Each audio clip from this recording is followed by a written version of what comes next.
Hi viewers, welcome to our channel. ప్రస్తుతం మనతో ఉన్నారు పొలిటికల్ అనలిస్ట్ అలాగే హైకోర్టు అడ్వకేట్ హనుమత్ ప్రసాద్ గారు. నమస్తే సార్, ఎలా ఉన్నారు సార్? Fine sir. సార్, ఈరోజు ఆంధ్రప్రదేశ్ రాష్ట్రంలో చూసుకుంటే ప్రధానమంత్రి గారి పర్యటన విశాఖలో, అలాగే మూడు వేరువేరు పర్యటనలో విశాఖలో రైల్వే జోన్కి సంబంధించి కావచ్చు, పక్కన ఇంక మరొక 2 ప్రాజెక్టులకు సంబంధించి శంకుస్థాపనలు. అనంతరం సాయంత్రం విశాఖ ఏయూలో బహిరంగ సభ.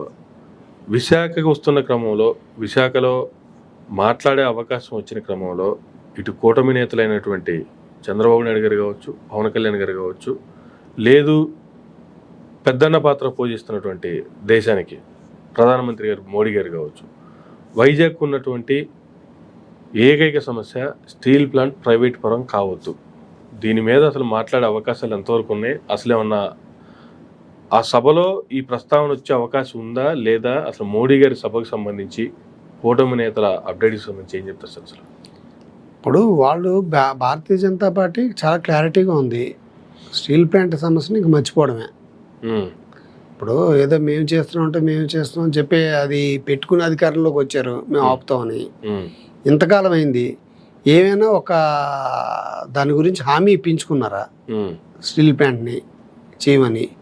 అప్పటికే కొన్ని అమ్మేసినట్టుగా కూడా వార్తలు వస్తున్నాయి. చేసినట్టుగా స్టీల్ ప్లాంట్ నష్టాల్లో ఉంది, నష్టాల్లో ఉన్నదాన్ని గట్టెక్కించాలంటే వేరే వాటిని ఆహ్వానం చేయడం, బిడ్డలని అట్లని అనేసి. గత ప్రభుత్వం జగన్మోహన్ రెడ్డి గారు ఉన్నప్పుడు నష్టాల్లో ఉన్నా సరే మేము చూసుకుంటాము, రాష్ట్ర ప్రభుత్వానికి అప్పచెప్పండి, దాని సంగతి మేము చూసుకుంటాం అనేటువంటి రిక్వెస్ట్ పెట్టడం కూడా జరిగింది. ఒకటి రిక్వెస్ట్ పెట్టినా అక్కడ నుంచి ఏం సమాధానం వచ్చింది? ఏం సమాధానం? డెసిషన్ కంప్లీట్ అయిపోయింది.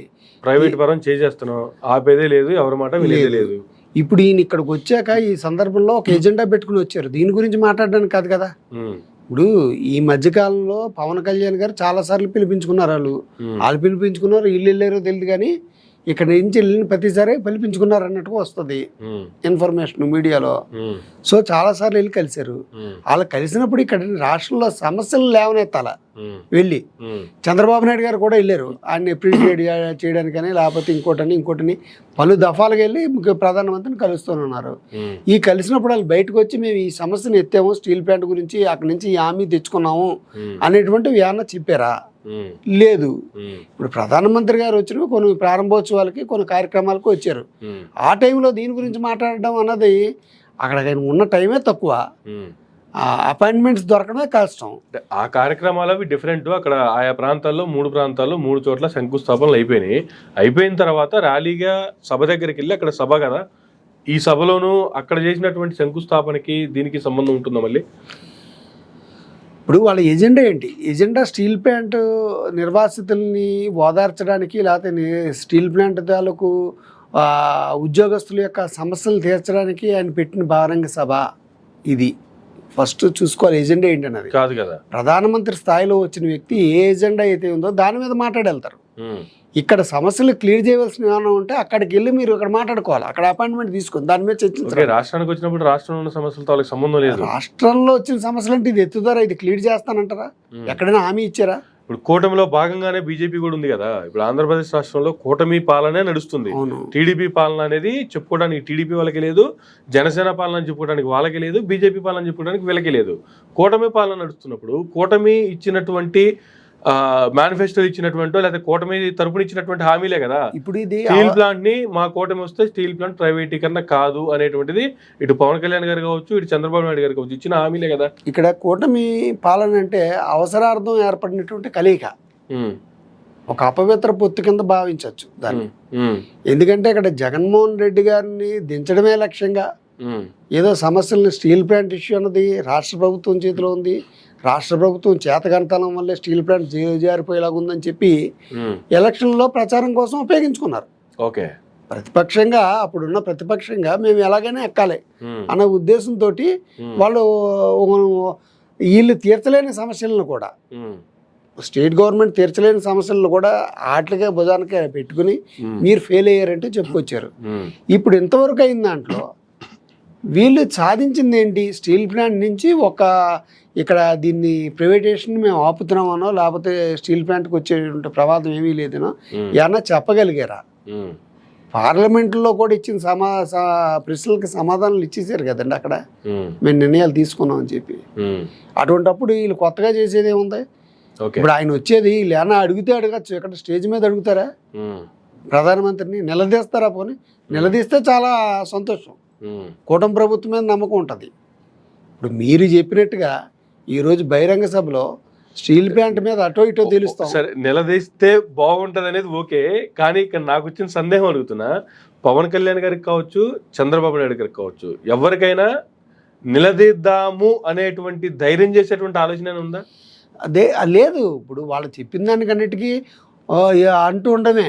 ఎక్కడ అమరావతి నగరానికి కానీ లేకపోతే పోలవరానికి కానీ నిధులు ఏమైనా తెప్పించుకోగలిగారా వీళ్ళు? ఉమ్. అంత అప్పు ఇప్పిస్తున్నారు వాళ్ళు. కూటమి ఫామ్ అయిన తర్వాత బిఫోర్ ఎలక్షన్స్ 2-3 బహిరంగ సభల్లో పాల్గొనడానికి ఆంధ్ర రాష్ట్రానికి వచ్చారు. ఎక్కడ ఎటువంటి కామెంట్లు చేయలేదు. ఆంధ్ర రాష్ట్రానికి మరలా కూటమి అధికారంలోకి వస్తే ఏం చేస్తామనే దాని మీద ఎక్కడ ఎటువంటి కామెంట్లు చేయాలి. కూటమి గెలిచిన తర్వాత చంద్రబాబు నాయుడు గారి ప్రమాణ స్వీకారం, అలాగే పవన్ కళ్యాణ్ గారి ప్రమాణ స్వీకారానికి హాజరయ్యారు. ప్రమాణ స్వీకారాలు అయిపోయాయి, వెళ్ళిపోయారు. ఆ రోజు కూడా మాట్లాడింది ఏమి లేదు, చెప్పింది ఏమి లేదు, చేసింది ఏమి లేదు. తర్వాత ఇప్పుడు బహిరంగ సభ ప్రధానమంత్రి గారి హోదాలో ఫస్ట్ పర్యటన అనుకోవాలి కూటమి గెలిచిన తర్వాత. ఇప్పుడు రాష్ట్రానికి ఇప్పుడైనా మమ్మల్ని నమ్మి మరోసారి కూటమిని మీరు గెలిపించారు, రాష్ట్రానికి చేస్తామని చెప్పేటువంటి పరిస్థితులు ఏమీ ఉండవా, లేవా, రావా? రాష్ట్రానికి ఏమేమైతే చేశారో అవి చెప్తారు. చెప్పడానికి అది చేసాం, ఇక్కడ ఈ పోర్టుకి చెప్పడానికి ఏముంది, ఇక్కడ ఈ పోర్టుకి ఎంత ఇచ్చాం, రేపు పొద్దున అక్కడ అది కట్టబోతున్నాము, లేకపోతే ఇక్కడ ఇలా రైల్వే ఫ్యాక్టరీ పెట్టబోతున్నాము, ఇలాంటివి చెప్తారు తప్ప ఇక్కడ ఉన్న అపరిష్కృతంగా ఉన్నటువంటి సమస్యలను పరిష్కరిస్తాము. ఇప్పుడు మనకేంటి, ఇప్పుడు ఆయన వచ్చేది ఏవో ప్రారంభోత్సవాలు చేస్తున్నారు. ఇక్కడ ఇలా యూనివర్సిటీలు తెచ్చాము, అక్కడ అవి చేసాము, ఇక్కడ ఇవి చేసాము, ఇక్కడ పోర్టుల్ని విస్తరిస్తాము, గతంలో మేము అవి చేసాము, రైల్వే జోన్ ఇచ్చాము, ఇలా చెప్పుకుంటారు తప్ప అపరిష్కృతంగా ఉన్నటువంటి సమస్యని పరిష్కరించడానికి మేము ప్రయత్నం చేసాము. చిరకాలంగా పెండింగ్లో ఉన్నటువంటి స్టీల్ ప్లాంట్, ఈ స్టీల్ ప్లాంట్ ఇష్యూనే తలకిందులు చేసింది ప్రభుత్వాలను. అదొక ఫ్యాక్టర్. వీళ్ళు చేయలేకపోయారు, జగన్మోహన్ రెడ్డి మాట్లాడలేకపోయాడు అని చెప్పి అతను ప్రధానమంత్రి దగ్గర. సరే, వీళ్ళు మాట్లాడతారు, ప్రభుత్వంతో కలిసి ఉన్నారు అన్న ఉద్దేశమే చెప్పారు. వీళ్ళైనా ఒక్కడికైనా ముందుకేసే పరిస్థితి ఉందా? లేదు. ఎందుకంటే సరే, ఇప్పుడు గతంలో జగన్మోహన్ రెడ్డి గారి కంటే ప్రధానమంత్రి గారి దగ్గరికి వెళ్ళే పరిస్థితి లేదు. అసలు ఆయన అపాయింట్మెంట్ తీసుకోవాలంటే ఆయన సీఎం అయినా సరే చాలా కష్టపడాలి, అసలు వీళ్ళ అవసరాలు ఏమున్నాయో, రాష్ట్రానికి ఏం కావాలో ఇనే పరిస్థితి లేదు అని చెప్పారు. ఓకే, అంతవరకు బాగానే ఉందనుకున్నాం. కానీ ప్రధానమంత్రి గారి ఆఫీస్లో నాకు ప్రతిదీ తెలుసు, నాకు ఫోన్ నెంబర్ తెలుసు, నేను ఒక ఫోన్ కొడితే ప్రధానమంత్రి గారు పలుకుతారు, ఆయనతో వెళ్ళి డైరెక్ట్గా ఏముందో తెచ్చుకునే అంత ధైర్యం, దమ్ము నాకు ఉన్నాయని పవన్ కళ్యాణ్ గారు చాలా గట్టిగానే చెప్పారుగా. మరి ఇప్పుడు ఏమైంది ఆ ధైర్యం, ఆ దమ్ము? లేదు. ఇప్పుడు ఆయనకి ఆ దమ్ము ధైర్యం ఉన్నాయన్నది వాస్తవం. ఎందుకంటే ఏ విషయం ఉన్నా ఆయనకి లీక్ చేస్తుంటారు పైనుంచి అధికారులు. ఎందుకంటే 30,000 మంది స్త్రీలు మిస్ అయినప్పుడు, అమ్మాయిలు మిస్ అయినప్పుడు పైనుంచే వచ్చింది సమాచారం.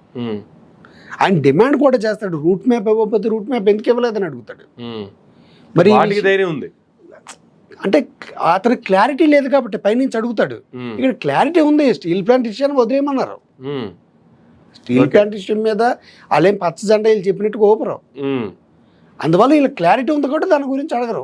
వీళ్ళ పైనుంచి ఏమి లీకేజ్ రాదు. దానికి ఉన్న డెసిషన్ చెప్పారు జగన్మోహన్ రెడ్డి గారు గవర్నమెంట్ లో అని చెప్పారు, ఇప్పుడు వీళ్ళ గవర్నమెంట్ లో అని చెప్పారు. వీళ్ళు దాన్ని సాధిస్తామని చెప్పి ఓటుకి వచ్చారు, కానీ మళ్ళీ ఎలక్షన్ వచ్చేటప్పుడు మళ్ళీ మేము సాధిస్తా ఉంటారు తప్ప ఇది మా పరిధిలో లేదంటారు. ఏమన్నా ఉంటే మరి సెంట్రల్లో పరిధిలో ఉన్నప్పుడు చేయాలి కదా. అడుగుతున్నామనో, సాధిస్తామనో, అదిగో వస్తుందనో, ఇదిగో వస్తుందనో చెప్తారు తప్ప దానికి సంబంధించింది ఏమీ రాదు. వీళ్ళు అడిగే దమ్ము కూడా లేదు. ఓకే, ఇప్పుడు ఎందుకంటే వాళ్ళు అడిగేది ఎంతవరకు అడుగుతారంటే, నేను అడిగేది ఇప్పుడు వాళ్ళకు పెద్ద తలనొప్పి ఏంటంటే జగన్మోహన్ రెడ్డి గారు కేసులు ఎందుకు ముందుకు జరగట్లేదు, మేము అధికారంలో ఉన్నా కూడా సిబిఐ నుంచి. వీళ్ళ ముందున్న వాళ్ళకి అన్న అడిగితే ముందు తీసుకెళ్ళి కొంచెం ముందు పాడించి లోపలించండి, అధికారంలో ఉన్న వాళ్ళే, ప్రతిపక్షంలో ఉన్న ఇల్లే. చంద్రబాబు ప్రధానమంత్రి మోడీ గారికి ఎవరిని ఎలా ఉంచాలో తెలుసు. ఎంత కాదన్నా జగన్మోహన్ రెడ్డి గారి మీద అభిమానం అన్నది ఉంది ఆయనకి. మోడీ గారికి జగన్మోహన్ రెడ్డి గారికి ఉంది, అది వీళ్ళకి తెలుసు. గచ్చిందరం లేని పరిస్థితుల్లో జగన్మోహన్ రెడ్డి గారు ఎవరితోటి జత కట్టనున్నారు కాబట్టి వీళ్ళతో జత కట్టవలసి వచ్చింది. Okay. అంటే బీజేపీ కూడా బలం పుంజుకోవాలి కదా ఇక్కడ, ఉమ్, పుంజుకున్నారు. ఉమ్, వాళ్ళ ఉద్దేశం కూడా అన్నిటినీ అందరూ కలిస్తేనే తప్ప జగన్మోహన్ రెడ్డి గారిని దింపలేము అనుకున్నారు. ఓకే. దాని తగ్గట్టుగానే ప్రణాళికలు వేసుకున్నారు. ఉమ్, ఇప్పుడు ఎందుకంటే మీకు ఒకటి గుర్తించుకోండి, ఇది Sir. నేను చెప్పేది కాదండి, ఉమ్, గత్యంతరం లేని పరిస్థితులు అనేసి ఉమ్, పవన్ కళ్యాణ్ గారే చెప్పారండి. ఓకే. పవన్ కళ్యాణ్ గారు ఏమంటారు, మీతో జత కట్టించడానికి నేను ఎన్నో దొబ్బులు తింటున్నాను పైనుంచి అని అన్నారా? Yes sir. ఇన్ని తిట్లు తింటానో ఎలాగా అని. అంటే ఏంటి, వాళ్ళ గురించి మాట్లాడుకొని తెలుగుదేశం గురించి ఉమ్, ఆయన గట్టిగా కృషి చేశారు, మాట్లాడారు, ఒక కొలిక్కి తీసుకొచ్చారు. ఉమ్, అంటే గత్యంతరం లేని పరిస్థితుల్లోనే ఇన్ని సీట్లు ఇస్తామంటే అన్ని సీట్లకి ఒప్పుకొని. ఉమ్, ఇప్పుడు జగన్మోహన్ రెడ్డి గారు కలవలేదు, కలవకపోతే ఏం చేస్తారు? బీజేపీ కూడా ఒక పార్టీ కదా, ఉమ్, దాని బలాన్ని దాన్ని పెంచుకోవాలి కదా. ఉమ్, ఇప్పుడు వాళ్ళు ఎలాగో పడితే ఎందుకు మనకి, ఓకే. సరే మీకు ఎన్నికొస్తే అన్ని సీట్లు ఇస్తా ఉన్నారు, ఇచ్చారు. ఉమ్, అందుకోసం గత్యంతరం లేని పరిస్థితుల్లో చేశారు తప్ప ఉమ్, వీళ్ళ గొంతమ్మ కోరికలను తీర్చడానికి అయితే కాదు. ఓకే. అయితే చంద్రబాబు నాయుడు గారు కానీ తలుచుకుంటే, మరి ఎందుకు తలుచుకోవటమే తెలియట్లేదు కానీ, ఉమ్, చంద్రబాబు నాయుడు గారు కానీ తలుచుకుంటే, ఎందుకంటే ప్రస్తుతం కేంద్రంలో ప్రభుత్వం ఆయన మీద ఆధారపడి నిలబడింది, ఆయన మీద నితీష్ కుమార్ గారి మీద ఉమ్, గట్టిగా డిమాండ్ చేయొచ్చు. Yes sir. ఆయన ఎందుకు డిమాండ్ చేయట్లేదు అన్న విషయం ఎవరికి అర్థం కాని ప్రశ్న. ఉమ్, పవన్ కళ్యాణ్ గారు కూడా నాకు అంత ఫాలోయింగ్ ఉంది, ప్రైమ్ మినిస్టర్ కార్యాలయంలో అంత ఇమేజ్ ఉంది, నేను వెళ్ళి మాట్లాడతాను ఈ మాట్లాడతాను బయట చెప్తున్నారు. ఉమ్, కానీ ఒక్క మంత్రి పదవిని కూడా ఎందుకు పొందలేపారు కేంద్రంలో అన్నది కూడా డౌట్గా ఉంది, ఉమ్, ఎందుకు వాల్యూ అవ్వలేదనేసి. ఓకే. ఇప్పుడు ప్రజలు ఇవన్నీ గమనిస్తున్నారు కదా, మీరు ఏమన్నా డచ్చాలు కొడుతున్నారా అక్కడ లేకపోయినా ఉన్నట్టుగా చెప్పుకొని. ఉమ్, రాజకీయం అంటే అదే కదా, ఇప్పుడు లేనిది ఉన్నట్టుగా చెప్పాలా, ఉన్నదాన్ని లేనట్టుగా చెప్పాలా. ఉమ్, ఇప్పుడు అధికారంలోకి వచ్చాక అన్నారు ఇక్కడ డబ్బే లేదు చేయడానికి, ప్రభుత్వం ఎలా నడపాలో తెలియట్లేదు అన్నారు. ఉమ్, ఇంతవరకు డిమాండ్ చేసినవి సాధించినవి అమరావతి ఎంతవరకు వచ్చింది? ఇప్పుడు ఆ మాట 2047 అవుతుంది, 2056 అవుతుంది ఉమ్, అంటే 2050 వరకు ఎవరైనా ఉంటారా? 2056 పూర్తి అవుతుందంటే ఇప్పుడు కూడా ప్రజల సమస్యలను మింగడానికే, అది ప్రజల ధనాన్ని మింగడానికే. ఉమ్, నీ ఎప్పుడైతే 5 సంవత్సరాల పాటు ఉంటారో 5 సంవత్సరాల పాటులో మీరు చేయగలిగిందని చెప్పాలా. ఉమ్, రేపు పొద్దున వేరే గవర్నమెంట్ వస్తే అది చెయ్యకపోతే, ఉమ్, ఇప్పుడు దీని మీద ఖర్చు పెట్టేసో ఆ గవర్నమెంట్ వచ్చేది కాదండి, ఉమ్, నీ మీద కోపంతోటో లేకపోతే వాళ్ళకి నచ్చలేదని ఎవరో వాళ్ళ సర్వేలు చెప్పడంతో, రిపోర్ట్లు వేరే విధంగా రావడంతో, వాళ్ళ టీం ద్వారా రావడంతో ఆపేసింది. సరే, ఇప్పుడు వేరే గవర్నమెంట్ వస్తే పరిస్థితి ఏంది అనే దానికి సంబంధించి మీరు లేపారు కాబట్టి నాకు ఒక చిన్న డౌట్ ఇక్కడ. రీసెంట్గా నారా లోకేష్ గారు కొన్ని కామెంట్లు చేశారు, ఇండస్ట్రియలిస్టుల్ని రాష్ట్రంలోకి రమ్మంటే ఈరోజు మీరు ఉన్నారు, మీ మీద మాకు నమ్మకం ఉంది, మేము వస్తాము, రేపొద్దున మీ గవర్నమెంట్ ఉంటుందని గ్యారంటీ ఏంది, ఒకవేళ జగన్మోహన్ రెడ్డి గారు రారని గ్యారంటీ ఏంది, మాకు ఏమైనా గ్యారంటీ ఇస్తారా? ఎస్, జగన్మోహన్ రెడ్డి గారు రారు అని చెప్పి నేను గట్టిగా చెప్తే కూడా మాకు బాండ్ పేపర్లు రాసివ్వండి అని అడుగుతున్నారంట. అంటే ఇప్పుడు మీకు అదే అంటున్నాను కదా, ఇప్పుడు అది ముందు తెలీదా, అది ఎలక్షన్ ముందు తెలీదా, అయ్యాక ప్లేట్ మార్చడం. ఉమ్, ఇప్పుడు ఏమంటున్నారంటే ఏ పథకం పెట్టాలన్నా డబ్బులు లేవంటున్నారు, ఉమ్, పోలవరం ఎప్పటికవుతుందో తెలియదు, పథకం పెట్టాలంటే డబ్బులు లేవు, పోలవరం కట్టాలంటే విధ్వంసం చేశారు, ఎలా తెలియట్లేదు. ఇప్పుడు ప్రాజెక్టులు రావంటే వాళ్ళు రారని గ్యారంటీ ఇస్తారని అంటున్నారు. ఉమ్, ఇవి ఒక రకంగా చెప్పి ఏమీ చేయలేము, మా వల్ల ఏమీ కాదని చెప్పి చేతులు ఎత్తాడు ఇది. చేతులు ఎత్తేయడం. ఉమ్, అందులో కొడుకు ఈ రకంగా చెప్తే తండ్రి ఏంటంటే 2047కి పూర్తి చేస్తాం, 2056కి పూర్తి చేస్తాం అని చెప్పి ఉమ్, అందిన కాడికి ఫండ్స్ని తెచ్చుకుని ట్రై చేయడం. నేను అంటుంది ఏంటంటే లోకేష్ గారు అన్నట్టుగా 5 సంవత్సరాల తర్వాత మీరు ఉంటారని గ్యారంటీ లేదు, పోనీ 5 సంవత్సరాల తర్వాత మళ్ళీ వచ్చిన అనుకుందాం, ఉమ్, ఓ 10 సంవత్సరాలు ఉంటారు, ఉమ్, తర్వాత ఎలాగయ్యారు పార్టీ.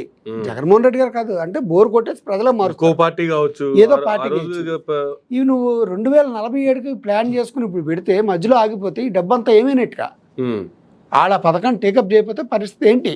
ఉమ్, ఇప్పుడు మీ పరిస్థితి అదే అయింది కదా, అమరావతి మీద బోళ్ళంత ఖర్చు పెట్టారు, ఉమ్, జగన్మోహన్ రెడ్డి గారు వచ్చారు, అమరావతిని ఏమో 2027కి ఎప్పుడో కడతామన్నారు, పోలవరం ప్రాజెక్ట్ని అదే అన్నారు, జగన్మోహన్ రెడ్డి గారు వచ్చారు, అవన్నీ ఆపేశారు. ఉమ్, ఆపేస్తే ఏముంది, మళ్ళీ మొదటికి వచ్చింది కదా, ఇప్పుడు విధ్వంసం అయిపోయింది అంటున్నారు.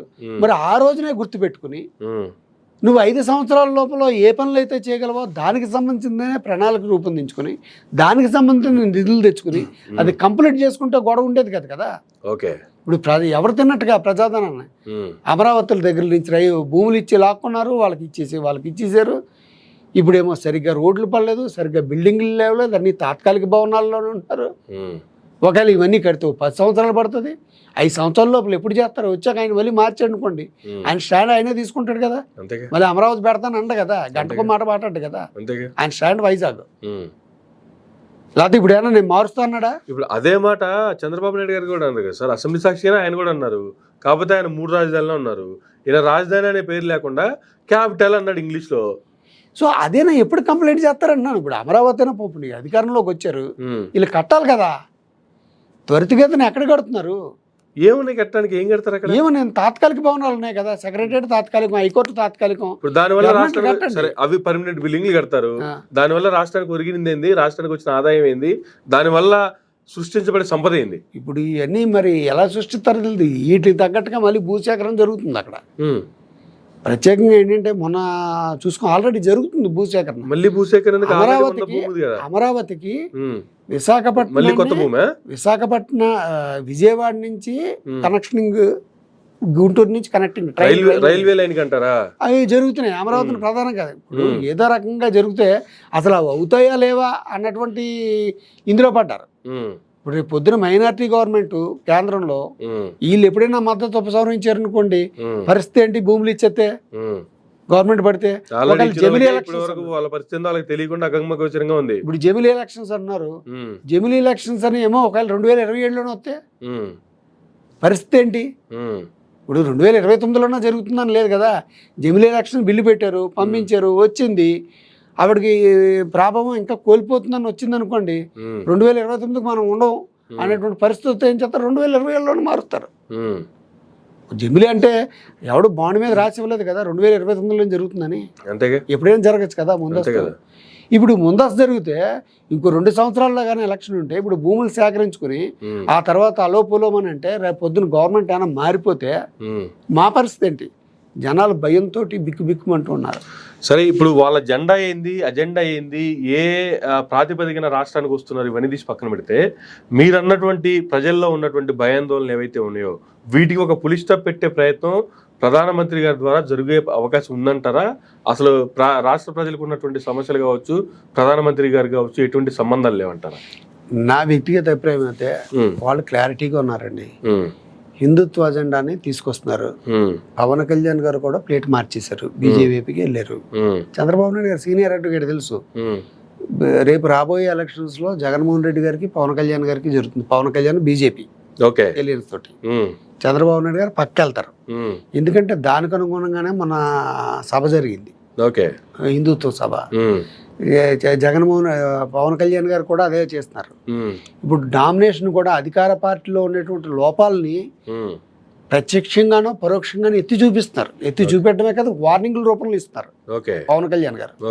ఇప్పుడు ఈ రోజున చరిష్మ ఎవరికి కూటమి గవర్నమెంట్ లో వాళ్ళకుంది. తప్పుల్ని ఎవరు ఎత్తి చూపిస్తున్నారు? మన సీజ్ ద షిప్ ఒకటి, అక్కడేమో పోలీస్ వ్యవస్థలో లోపం అనేది ఒకటి. పవన్ కళ్యాణ్ గారు దాంట్లో ఏదో నకిలీ పోలీస్ ఆఫీసర్ వచ్చాడు, ఆ విషయంలో ఒకటి తలంటారు.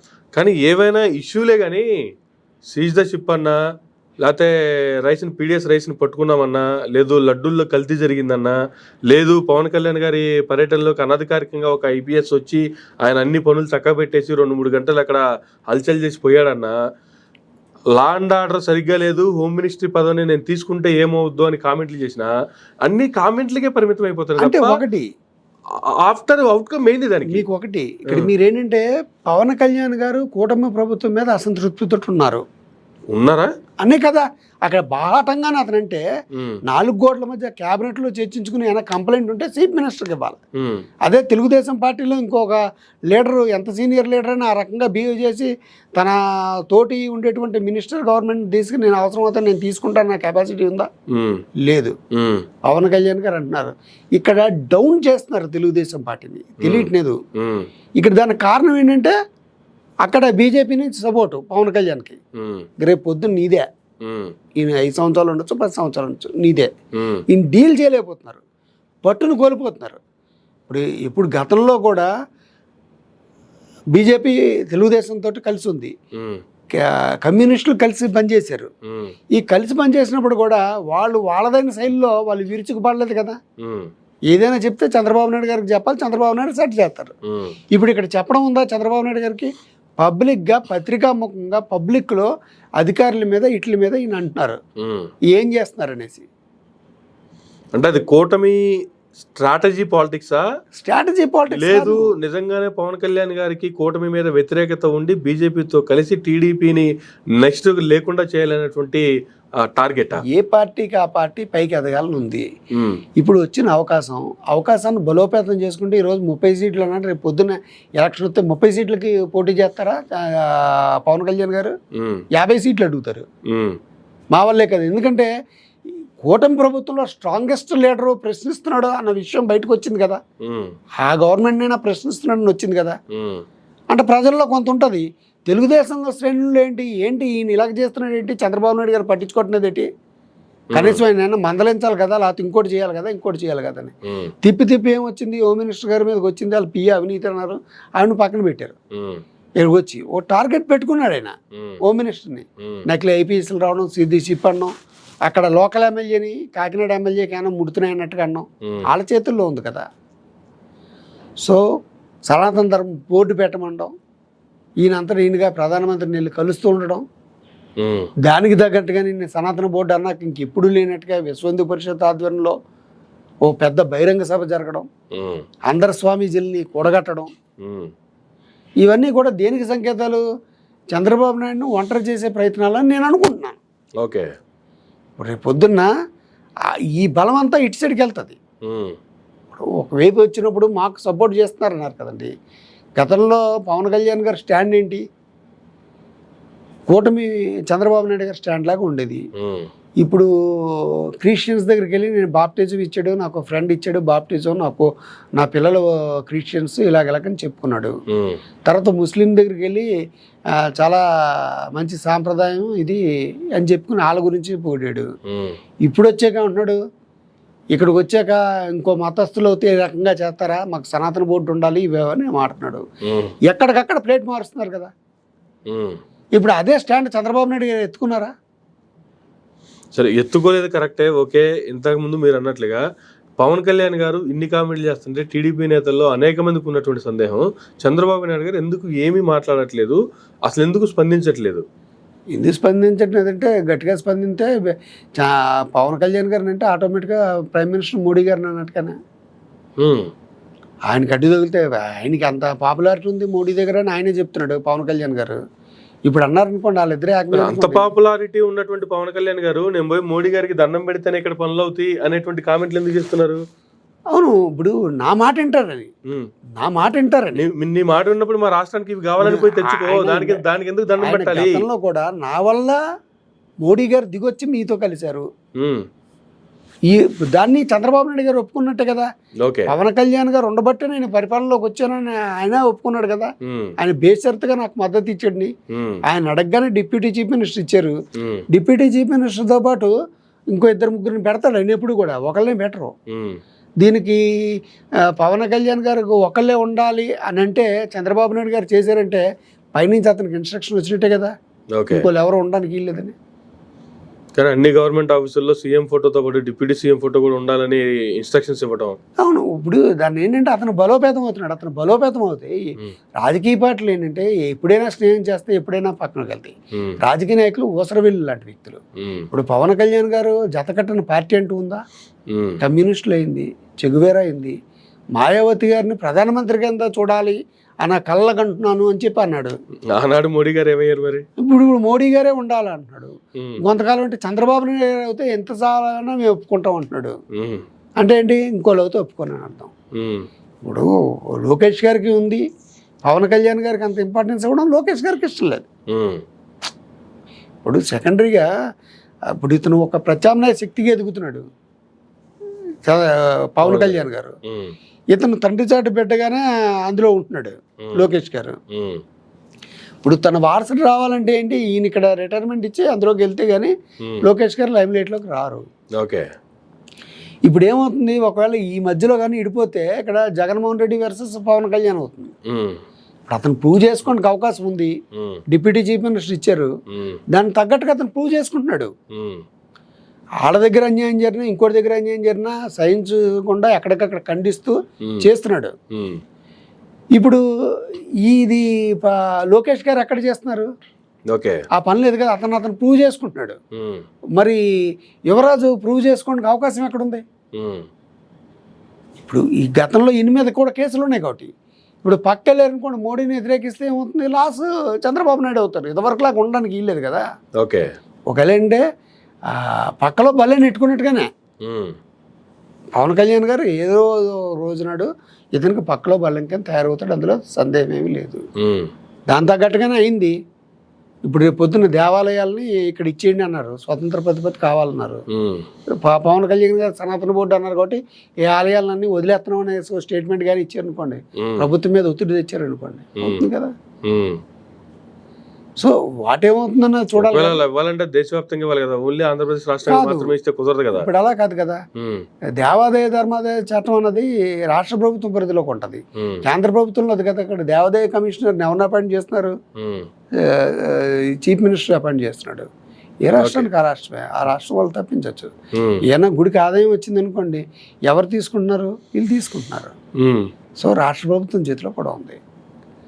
సో ఫైనల్గా ఈ టూర్ ద్వారా వచ్చే అవుట్కమ్ అయితే ఏమీ లేదు, వాళ్ళ అజెండా మాత్రమే ప్రొజెక్ట్ చేసుకోవడానికి మాత్రమే ఈ పర్యటన అంటారు. ఇప్పుడు బీజేపీ బలాన్ని పెంపొందించుకోవడానికి ఆంధ్రప్రదేశ్లో బాగేయడానికి వస్తున్నారండి. తెలంగాణలో వేయాలనుకున్నారు, తెలంగాణలో వేశారు. తెలంగాణలో పర్వాలేదు, చాలా వరకు బాగానే సీట్లు వెళ్ళినాయి. ఆంధ్రప్రదేశ్ మీద టార్గెట్ చేస్తున్నారు. ఎందుకు ఇంకో పార్టీ వెళ్ళలేకపోతుంది? ఓకే. తప్పితే జగన్మోహన్ రెడ్డి, లేకపోతే చంద్రబాబు నాయుడు. ఇప్పుడు ప్రత్యామ్నాయంగా జనసేన చేశారు. జనసేన రేపు ఎల్లుండో విలీనం కూడా అవుతుందని టాక్స్ వస్తున్నాయి బీజేపీలో. చీఫ్ మినిస్టర్ అంటే అవుతారు కదా. ఇప్పుడు డిప్యూటీ చీఫ్ మినిస్టర్ ఇచ్చారు కాబట్టి అయింది. ఈ విలీనాలకు సంబంధించి ఏమన్నా ప్రధానమంత్రి గారు ప్రస్తావించే పరిస్థితిలో టైం ఏమీ అక్కలేదు, ప్రస్తుతానికి ఇనీషియల్ స్టేజ్ లో ఉంది. ఇప్పుడు కూటమి ప్రభుత్వం మీద తన అసంతృప్తిని ఇండైరెక్ట్ గా చూపిస్తున్నారు ఆయన. ఓకే. దానికి తగ్గట్టుగా సమాధానం ఇచ్చుకోలేకపోతున్నారు పవన్ కళ్యాణ్ గారికి తెలుగుదేశం పార్టీ శ్రేణులు. అక్కడ తెలుగుదేశం పార్టీ కార్యకర్తలు సఫర్ అవుతున్నారు. ఓకే. వీళ్ళు ఎన్ని పెత్తనం ఏంటి, అన్ని విషయాల్లో ఇన్వాల్వ్ అవుతున్నాడు. ఏ రకంగా పడితే ఆ రకంగా సభలో దూషిస్తున్నారు. ఏమన్నా ఉంటే చంద్రబాబు నాయుడుకి చెప్పాలి కదా.